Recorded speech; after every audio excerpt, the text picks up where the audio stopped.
এরই মাঝে ঘটে গেল এক কাণ্ড। কাউন্টার অ্যাটাকের আশায় ফাঁদ পেতে বসে থাকা জাপান পেয়ে গেল এক বিরাট সুযোগ। মিডফিল্ডে দানিলোর এক ভুলে বল চলে যায় জাপানিজ খেলোয়াড় সানোর কাছে। দানিলো ক্যাসিমিরোকে পাস দিয়েছিলেন, কিন্তু ক্যাসে সেখানে ছিলই না। আর দানিলোর সেই ভুলের সুযোগ নিয়ে জাপানিজ খেলোয়াড় কাইসো সানো তার ইন্টারন্যাশনাল ক্যারিয়ারের প্রথম গোলটা আদায় করে নেন। মুহূর্তেই থমকে যায় হলুদ শিবিরের সকল উন্মাদনা। উকি দিয়ে থাকে বিশ্বকাপের নকআউট থেকে আরেকটা বিদায়ের ভয়। ভরকে যাওয়া ব্রাজিল ফার্স্ট হাফে আর কোনো গোল আদায় করতে পারে না। মুড়ির মধ্যে অ্যাটাক করে যায় ঠিকই, কিন্তু কোনো রেজাল্ট নিয়ে আসতে পারে না।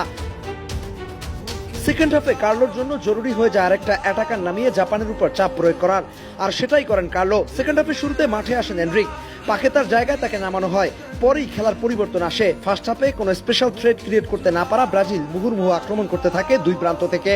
এরই মাঝে গাব্রিয়েলের এক সেট পিসে দুর্দান্ত হেড করে ক্যাসিমিরো, সেই হেড থেকে আসে গোল। ভরসা ফিরে আসে ব্রাজিলিয়ানদের চোখ মুখে। ফুটবলারদের মাথা থেকে সরে যায় চাপ। দুর্দান্ত ফুটবল খেলতে শুরু করেন ভিনিসিয়াস জুনিয়র। দুর্দান্ত এক ড্রিবলিং এ জাপানিজ খেলোয়াড়কে কাবু করে মাঝমাঠ থেকে বক টেনে নিয়ে চলে যান প্রতিপক্ষের গোলপোস্টের কাছে। ডান পায়ে ফ্লিক করে জাপানের জালে প্রায় ঢুকিয়ে দিয়েছিলেন বল, কিন্তু জাপানিজ গোলকিপার সুজুকি কোন রকমের আঙুল ছুঁয়ে বাঁচিয়ে দেন জাপানকে।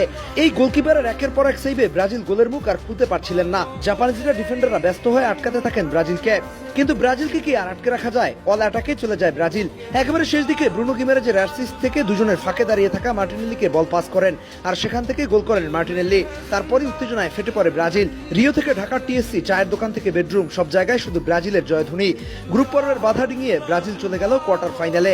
এই ব্রাজিল কি পারবে বিশ্বকাপ জয় করতে?